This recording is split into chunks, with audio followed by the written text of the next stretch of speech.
Hormuz കടലിടുക്ക് വീണ്ടും Iran അടച്ചിരിക്കുന്നു എന്നുള്ളതാണ്. നാവിക ഉപരോധം തുടരുന്നു അമേരിക്ക. ആ സാഹചര്യത്തിലാണ് തുറന്ന കടലിടുക്ക് വീണ്ടും അടച്ചിരിക്കുന്നത്. ഇറാൻ സൈന്യം അത് സ്ഥിരീകരിച്ചു കഴിഞ്ഞിരിക്കുന്നു. അത് ഉപരോധം അവസാനിപ്പിക്കുന്നത് വരെ ഇനി അടച്ചു തന്നെ കിടക്കും ഹോർമുസ് കടലിടുക്ക് എന്നുള്ളതാണ്.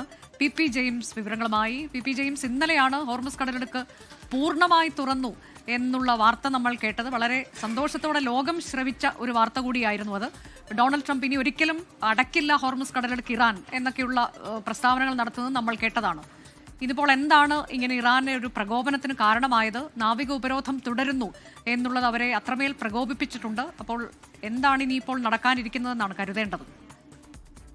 അനുജ, യഥാർത്ഥത്തിൽ ഡൊണാൾഡ് ട്രംപിന്റെ അല്പം അതിസാമർഥ്യമാണ് ഇപ്പോ ഈ ഹോർമുസ് കടലിടുക്ക് വീണ്ടും അടയ്ക്കാൻ കാരണമായത്. കാരണം ഈ ഹോർമുസ് കടലിടുക്ക് 10 ദിവസത്തേക്ക് തുറക്കുകയാണെന്ന് ഇറാന്റെ വിദേശകാര്യമന്ത്രി അബ്ബാസ് അർഗച്ചിയാണ് പ്രഖ്യാപിച്ചത്. പക്ഷെ അപ്പോൾ അവരൊരു കാര്യം പറഞ്ഞിരുന്നു, US ഈ നാവിക ഉപരോധം ഇറാന്റെ തുറമുഖങ്ങൾക്ക് മേൽ തുടരുകയാണെങ്കിൽ ഞങ്ങൾ ഈ ഹോർമുസ് കടലിടുക്ക് അടയ്ക്കുന്നതിനെ കുറിച്ച് ആലോചിക്കുമെന്ന് ഇറാന്റെ സ്പീക്കർ മുഹമ്മദ് ഖാലിബാഫ് പറഞ്ഞിരുന്നു. പക്ഷെ അത് തന്നെയാണ് ഇപ്പൊ സ്പീക്കർ തന്നെയാണ് ഇപ്പൊ രംഗത്ത് വന്നത് അടയ്ക്കുന്നു എന്ന വാർത്ത പുറത്തുവിട്ടിട്ടുള്ളത്. അബ്ബാസ് അറഗച്ചിയും വിദേശകാര്യമന്ത്രി അത് ശരിവെച്ചിട്ടുണ്ട്.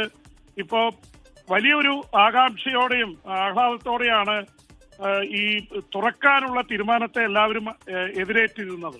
പക്ഷേ ഏതാണ്ട് 10-12 മണിക്കൂർ കഴിയുമ്പോഴേക്കും ഇത് വീണ്ടും അടയ്ക്കുകയാണ്. നമ്മൾ കുറെ ദൃശ്യങ്ങൾ കണ്ടതാണ്. ഹോർമുസ് കടലിടുക്കിലൂടെ നിരവധി കപ്പലുകൾ കടന്നു പോകുന്നതും എണ്ണവില $120 നിന്ന് ഏതാണ്ട് വളരെ കുറച്ച് അവസ്ഥയിലേക്ക് കുറഞ്ഞു വന്നതൊക്കെ നമ്മൾ $90 ബാരലിന് എത്തിയതൊക്കെ കണ്ടതാണ്. പക്ഷെ ഈ അവസ്ഥയിലാണ് ഇപ്പോ വീണ്ടും ഹോർമുസ് കടലിടുക്ക് അടയ്ക്കാൻ പോകുന്നത്. ട്രംപ് ഇതിൽ എന്ത് ചെയ്യുമെന്ന് അറിയില്ല. ട്രംപ് പറഞ്ഞിരിക്കുന്നത് വേറൊരു ഭീഷണി കൂടി മുഴക്കിയിരുന്നു.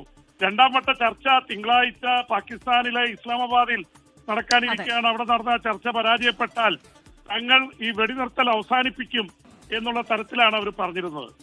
അപ്പൊ അതിന്റെയൊക്കെ പശ്ചാത്തലത്തിൽ നോക്കുമ്പോൾ കാര്യങ്ങൾ കൈവിട്ടു പോകുന്ന അവസ്ഥയിലേക്ക് വീണ്ടും നീങ്ങുകയാണെന്ന് വീണ്ടും ഒരു ആശങ്കയുടെ സാഹചര്യം രൂപപ്പെട്ടു വരികയാണ്. ഹോർമുസ് കടലിടുക്ക് വീണ്ടും ഇറാൻ അടച്ചിരിക്കുന്നു. അമേരിക്കയുടെ നാവിക ഉപരോധം തുടരുന്ന സാഹചര്യത്തിലാണ് നീക്കം എന്നുള്ളതാണ് ഇറാൻ പറഞ്ഞിട്ടുള്ളത്. അത് ഉപരോധം തുടരുന്നത് വരെ ഹോർമുസ് കടലിടുക്ക് അടഞ്ഞു തന്നെ കിടക്കുമെന്ന് പറയുകയാണ്. ഏതായാലും എന്താണ് ഇനി സംഭവിക്കാൻ പോകുന്നത്? അമേരിക്കയുടെ അടുത്ത നീക്കം എങ്ങനെയാണ്? അവരുടെ പ്രതികരണം ഉണ്ടാകുമോ? ട്രംപിന്റേത് ഉൾപ്പെടെ എന്നൊക്കെയുള്ളതാണ് അറിയാൻ കാത്തിരിക്കുന്നത്.